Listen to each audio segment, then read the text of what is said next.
Hello and welcome to the Handicapable Black Woman Throne Room. My view of humanity is a whole new tea. Hey guys, surprise. Yeah, I know you're not really, but yeah, I talk a lot. So this episode split up in two different ones. And yeah, I have so much more to talk about with this subject, but I know before I get deeper into insurance and everything, I know I really need to talk more about the doctors and the trauma, and because some of these insurance companies have no empathy, they don't care. And sometimes I feel like the reason why family members and people around you don't care is because the insurance, like doctors and insurance companies, don't care. They're going to get their check either way. It's like if you live or die, they don't like it's not going to affect them unless you can prove malpractice. But that is pretty hard. Like, I wonder if I can sue after everything I've been through, but I will never know. It's like I want to talk, like each time I try to talk, well, I guess I need to talk to lawyers, because when I bring it up to medical people, they always want to either blame me or blame science and say that since I didn't look like anything is wrong, they guessed as well as they could, and garbage like that. Or some doctors are so overwhelmed with patients, it's like they just have to go as fast as they can, and that's the best that they could do. And that's appalling.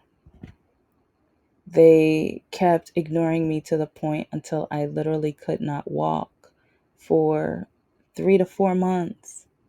Could not, and that's not even the painful years. That's not even talking about the painful years. So thank you for listening, and I hope you enjoy. And yeah, this is split up in two parts because I talk too much. But you guys have a great day, and I hope one day America can wake up.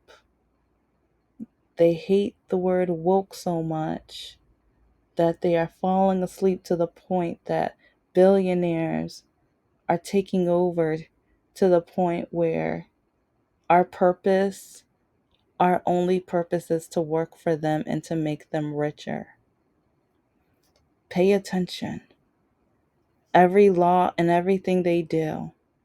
And make sure you look at and listen to that full video that I put into the first part, because I am getting that book, because I already knew parts of this, because I'm a nerd. I watch and look at a lot of documentaries and things like that. So I already knew, like, part of the reason why they made sure that they didn't have insurance, medical insurance for everybody. And it's racist and it's racism. And this goes back to, like, I keep bringing up this awful college student I had back, like, when I was teaching at a community college. It's like he was a bigot, but because, yeah, when you literally call me Professor Cripple, yeah, when you call me Professor Cripple, yeah, it's like that. And then you tell me racism is over, so just get over it. Yeah. But it's like so many of Generation Z, they're so ignorant and naive that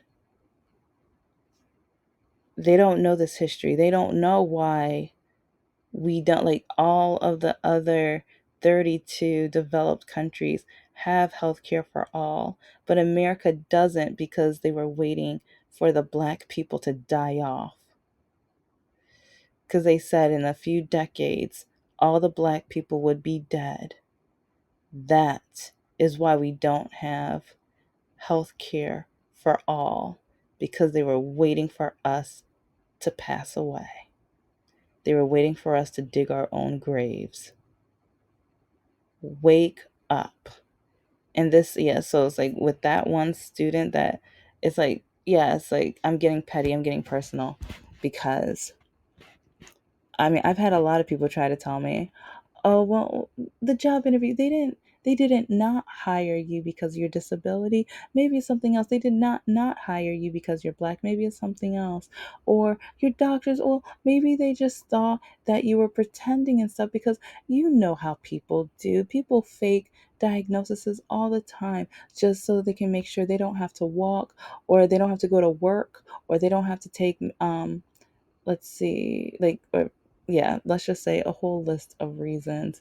But yeah, especially so they don't have to go to work. So, oh yeah, I was thinking of so that they can get prescribed certain prescriptions and everything like that. And I'm just like, I hate prescription drugs. I do. It's like majority of my life, I've always tried to look at how I can do it the natural way. I still do that till this, like, and like people don't even realize with like even having insurance and stuff, I if you knew all the things I pay for out of pocket that I pay for my health because I'm trying to stay alive, because I'm trying to stay independent with my disability. A disability that yeah, it gets worse throughout the like yeah. So, yes, I'm petty and yes, I'm going to like and when I say I drag, like, because I know in part of the video I mention my university mascot.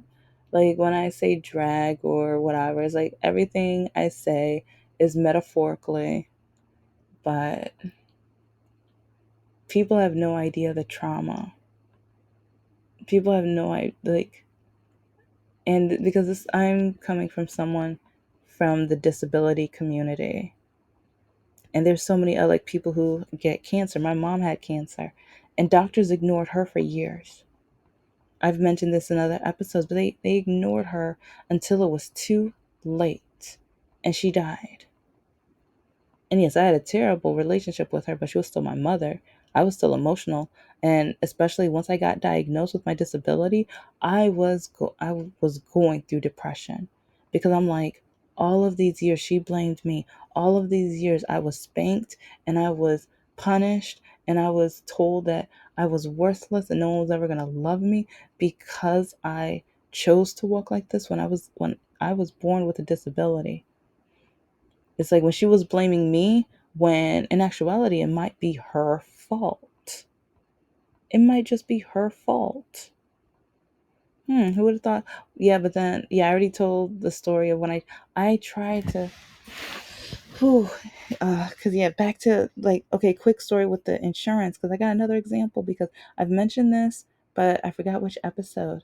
But when I tried to get the DNA test so that I can know which side of the family I got my disability from, they refused to give my father the DNA test and they just asked him questions for their research.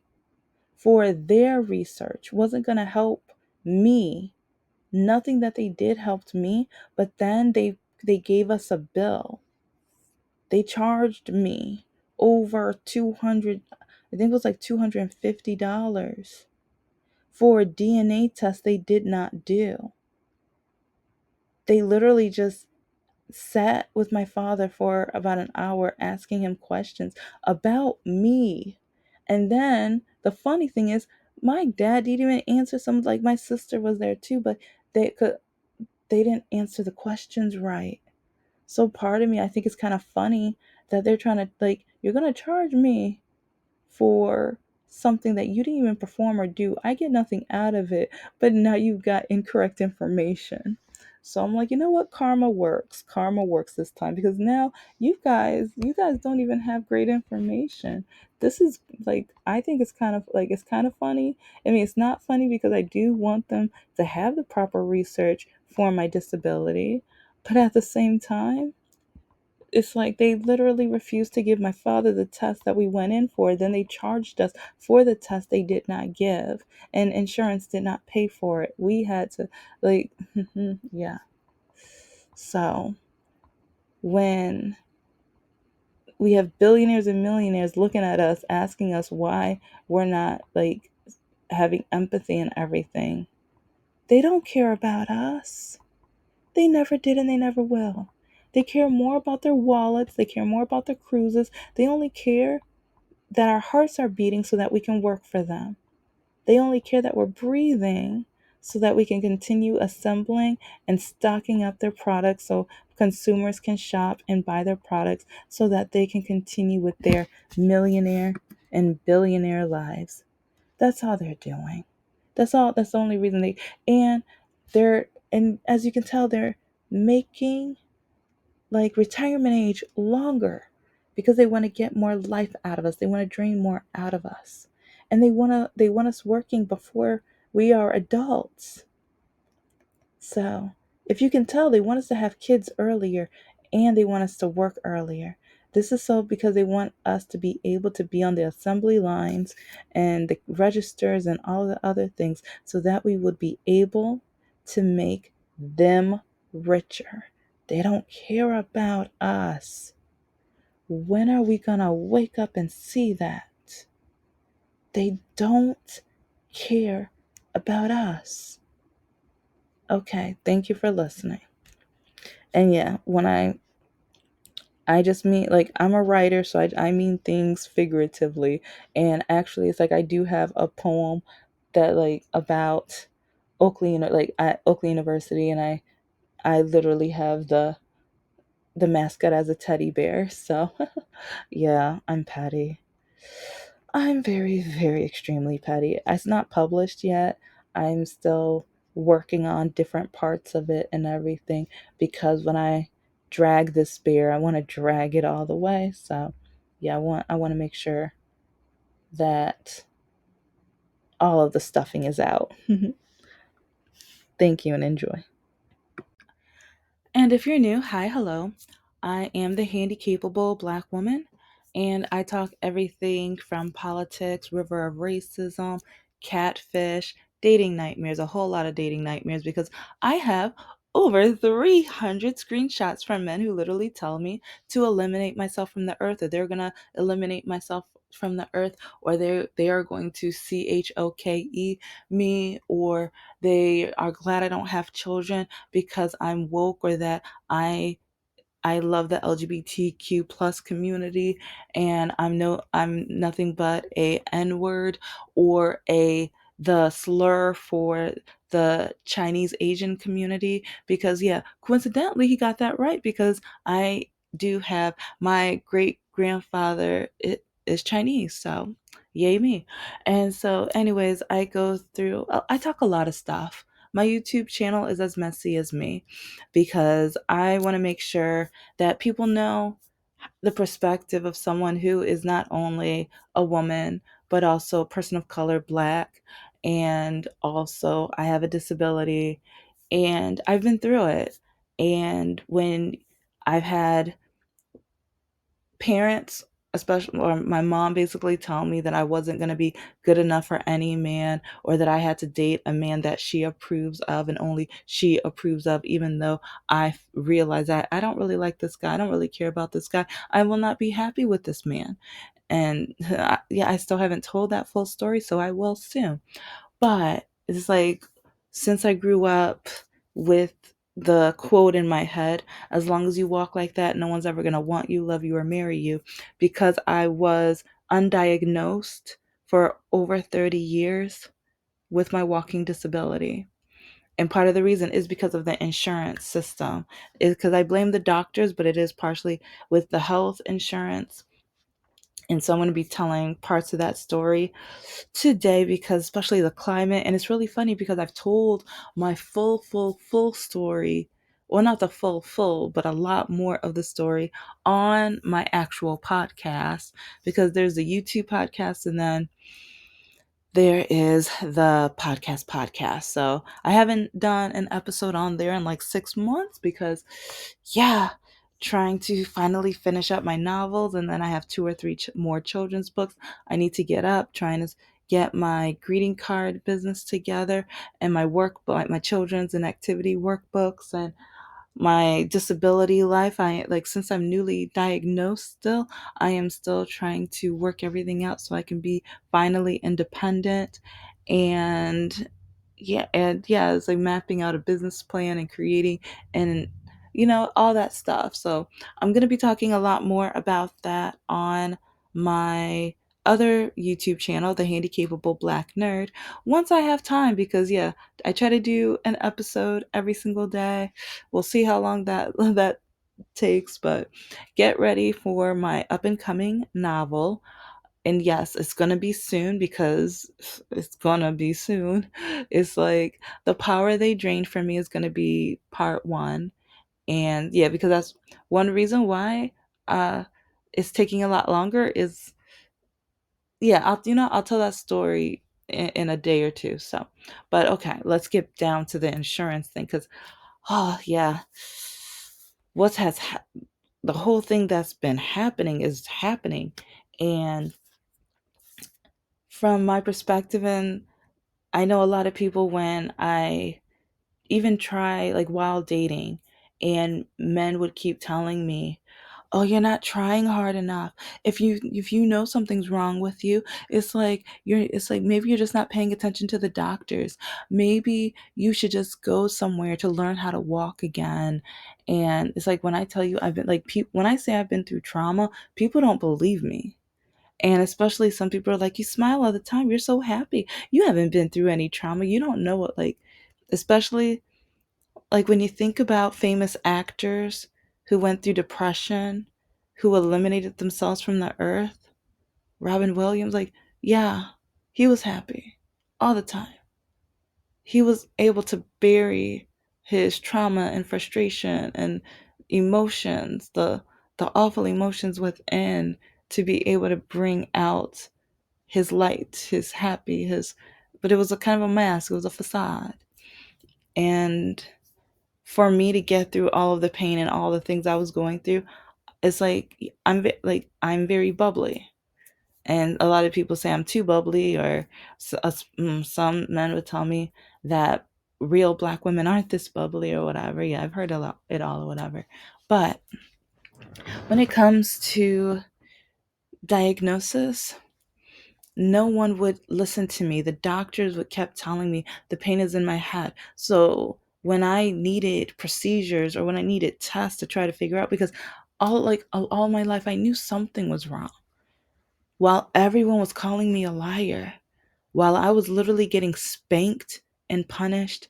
And like, I can't even say, like, if I listed all the things, they would take this episode off YouTube.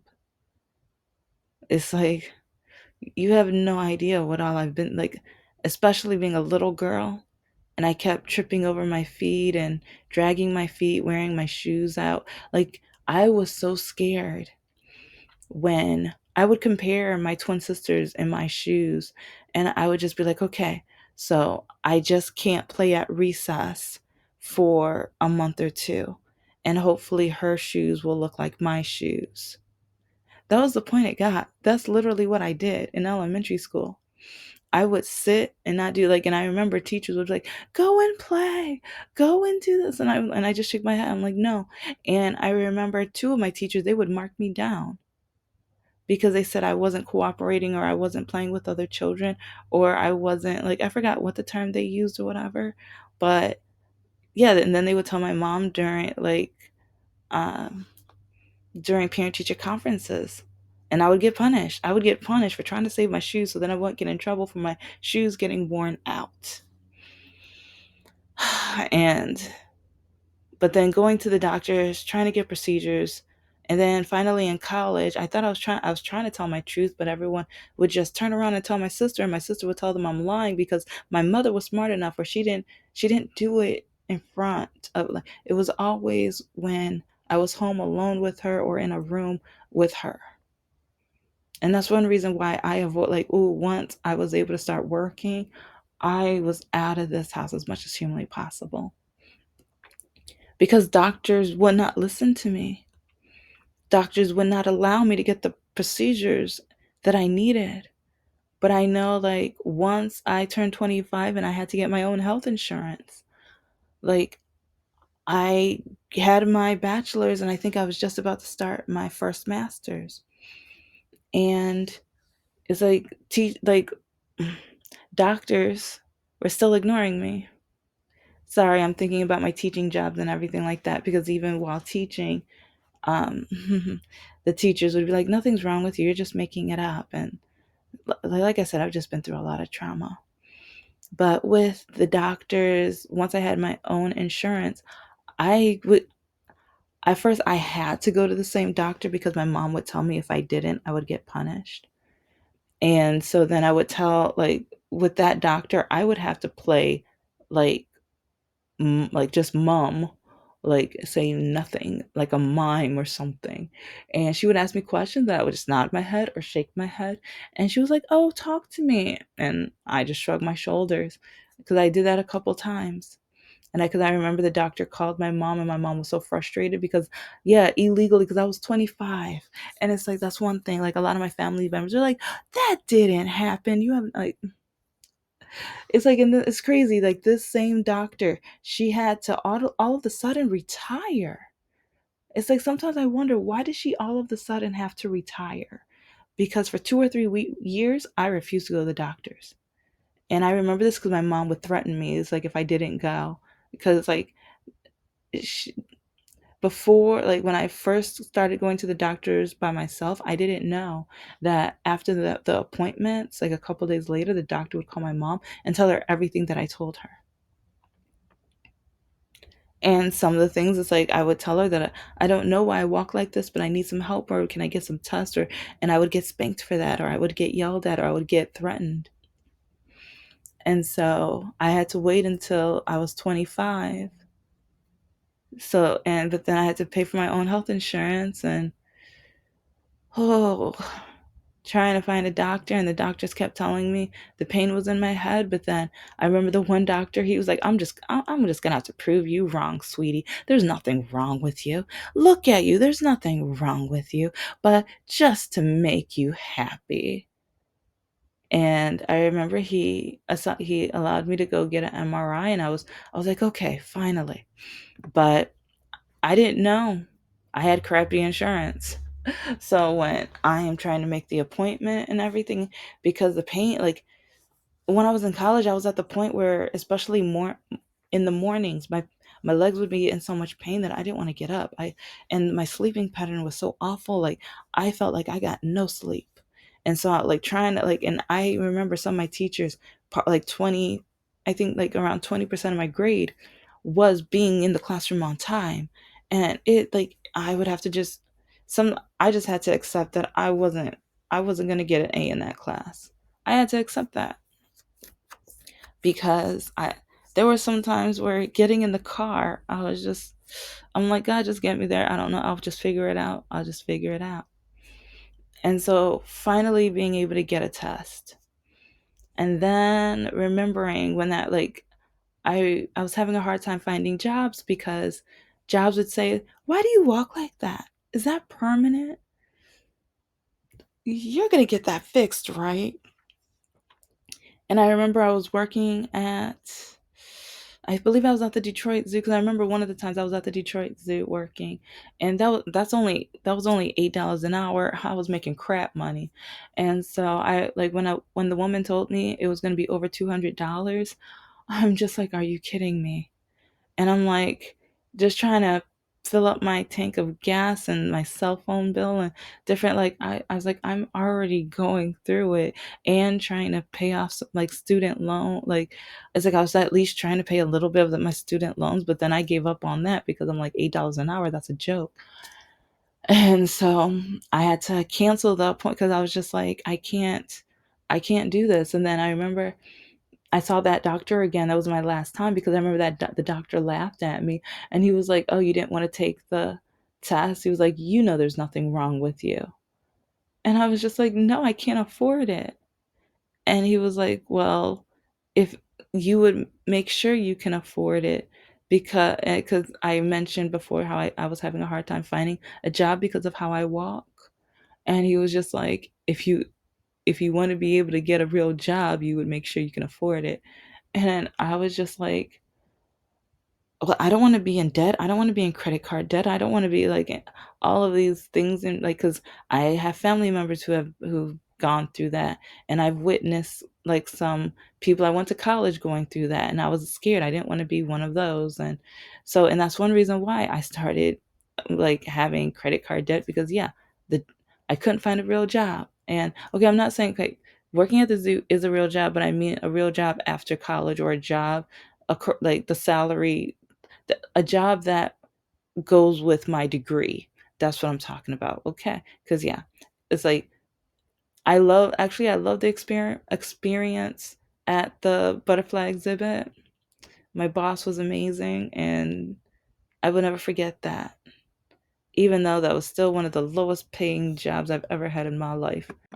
Anyways, this is the Handicapable Black Woman Throne Room. I am a woman, I am of color, and I am handicapable. But most importantly, I am human, you're human too, and we have a right for health care. We need to change this in America, but do I think 45 gonna do? He wants to take away Obamacare. And a Republican, like some of you guys that voted, like some of you guys are read, get educated, stop being ignorant. You guys are so scared of being woke that you're taking your own rights away. You guys are so scared of being woke, and you want to take freedoms away from people of color and people that are not like you for your enjoyment, that you don't realize that you're hurting yourself. But then you want us to empathize for you. You want us to feel bad for you. Whew.